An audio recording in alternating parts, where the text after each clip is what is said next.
Hello and welcome students, আশা করি তোমরা সকলেই খুব ভালো আছো।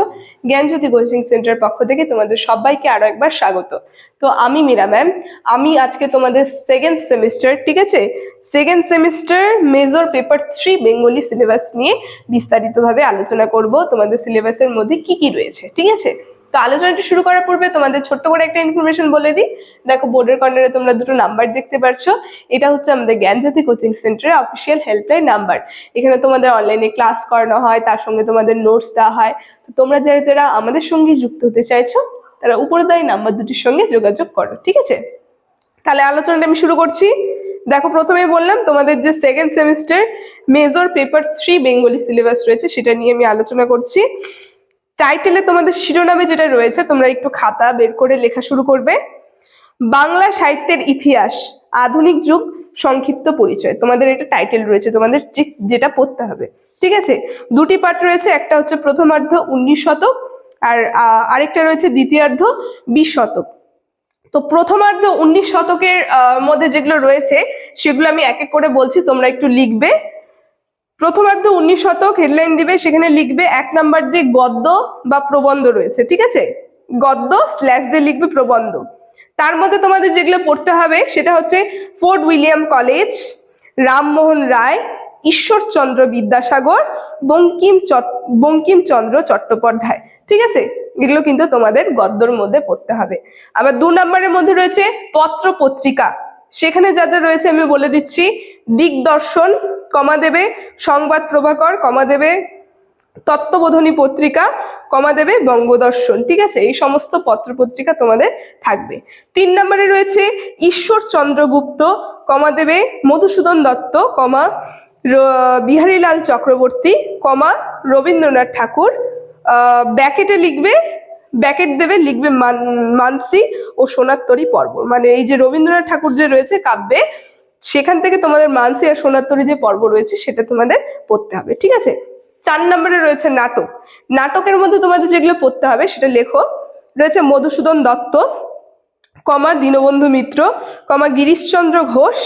ব্যাকেটে লিখবে পৌরাণিক ও সামাজিক নাটক, ঠিক আছে। গিরিশচন্দ্র ঘোষের পাশে লিখবে ব্যাকেটে পৌরাণিক ও সামাজিক নাটক, ঠিক আছে।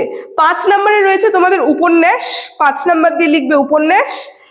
বঙ্কিমচন্দ্র চট্টোপাধ্যায়, ঠিক আছে, কমা দেবে রমেশচন্দ্র দত্ত, কমা দিয়ে লিখবে স্বর্ণকুমারী দেবী। এই সমস্ত কিন্তু 5টা রয়েছে, বললাম গদ্য, পত্রপত্রিকা, কাব্য, নাটক আর উপন্যাস, ঠিক আছে। প্রথমার্ধে যেগুলো পড়তে হবে সেগুলো কিন্তু আমি বলে দিলাম। তোমরা যদি না লিখতে পারো তাহলে একবার পজ করে করে এর আগের গুলো শুনে নেবে, ঠিক আছে, যেগুলো বললাম তোমাদের যা যা থাকবে। এবার দ্বিতীয়ার্ধ যে রয়েছে 20 শতক, তার মধ্যে কি কি রয়েছে, কি কি পড়তে হবে তোমাদের সেগুলো আমি বলে দিচ্ছি। দেখো, প্রথমে 1 নাম্বার দিয়ে লিখবে গদ্য বা প্রবন্ধ। 1 নম্বরে গদ্য বা প্রবন্ধে তোমাদের যেগুলো পড়তে হবে সেটা হচ্ছে প্রমোদ চৌধুরী, বুদ্ধদেব বসু, ঠিক আছে। এটা কিন্তু দ্বিতীয়ার্ধের পাঠটা আমি বলছি, 20 শতকের, ঠিক আছে। দেখো, গদ্যর মধ্যে রয়েছে প্রমোদ চৌধুরী, বুদ্ধদেব বসু। 2 নাম্বার দেবে পত্র পত্রিকা, ঠিক আছে। এর মধ্যে তোমাদের যেগুলো পড়তে হবে সেটা হচ্ছে সবুজ পত্র আর কমা দেবে কল্লোল, ঠিক আছে। এই দুটো তোমাদের পত্র পত্রিকায় পড়তে হবে। 3-এ রয়েছে কাব্য। কাব্যর মধ্যে তোমরা যেগুলো পড়বে সেটা হচ্ছে রবীন্দ্রনাথ ঠাকুর। ব্যাকেটে লিখবে, সাইডে ব্যাকেটে লিখবে বলাকা ও পূর্বী পর্ব, ঠিক আছে। বলাকা আর পূর্বী পর্ব, মানে এই যে রবীন্দ্রনাথ ঠাকুরের কাব্যর মধ্যে বলাকা আর পূর্বী পর্ব তোমাদের পড়তে হবে, ঠিক আছে। তারপরে রয়েছে নজরুল ইসলাম, এই কাব্যের মধ্যে রয়েছে নজরুল ইসলাম আর জীবনানন্দ দাশ, ঠিক আছে। 3 নম্বর চলে গেল। 4 নম্বরে রয়েছে নাটক, 4 নম্বর দিয়ে লিখবে নাটক, যেটা রয়েছে দ্বিজেন্দ্রলাল রায়। ব্যাকেটে লিখবে পৌরাণিক ও ঐতিহাসিক নাটক।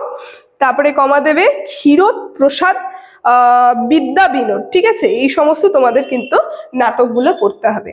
তারপরে 5 নম্বরে রয়েছে উপন্যাস, 5 নম্বর দিয়ে লিখবে উপন্যাস। রবীন্দ্রনাথ ঠাকুর, 20 শতকের উপন্যাস। আরো রয়েছে শরৎচন্দ্র চট্টোপাধ্যায় আর বিভূতিভূষণ, ঠিক আছে। এই 3টা কিন্তু উপন্যাস। আরো রয়েছে বিভূতিভূষণ বন্দ্যোপাধ্যায়, তারাশঙ্কর বন্দ্যোপাধ্যায় আর মানিক বন্দ্যোপাধ্যায়। উপন্যাসের মধ্যে এই কয়েকটা কিন্তু তোমাদের পড়তে হবে, ঠিক আছে। 6 নম্বর রয়েছে ছোট গল্প। 6 নম্বরে রয়েছে ছোট গল্প, তোমরা লিখবে 6 নম্বর দিয়ে যে রবীন্দ্রনাথ ঠাকুর, তারপরে কমা দেবে পরশুরাম। পরশুরামের মধ্যে তোমাদের পড়তে হবে রাজশেখর বসু, ঠিক আছে। তারপরে কমা দেবে বনফুল। বনফুলের মধ্যে তোমাদের পড়তে হবে বলাইচাঁদ মুখোপাধ্যায় যে পাঠটা, সেটা তোমাদের পড়তে হবে।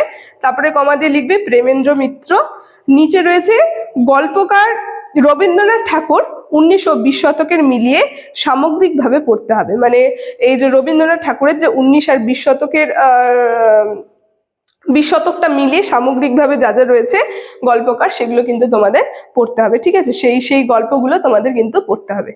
তো আজকে তোমাদের সিলেবাস নিয়ে এতটুকুনি আলোচনা ছিল আমার। সিলেবাসে তোমাদের যা যা ছিল, দুটি পার্টে ছিল, একটা 19 শতক, আরেকটা হচ্ছে হলো দ্বিতীয়ার্ধে 20 শতক, প্রথমার্ধ আর দ্বিতীয়ার্ধ। ঠিক আছে, এই দুটো পার্ট নিয়ে কিন্তু আমি বিস্তারিতভাবে বললাম যা যা তোমাদের সিলেবাসের মধ্যে রয়েছে। তো আলোচনাটা আমি এখানে শেষ করছি। দেখা হচ্ছে এর পরের ভিডিওতে। ভিডিওটি যদি ভালো লেগে থাকে অবশ্যই like, comment, share and subscribe করবে। Thank you.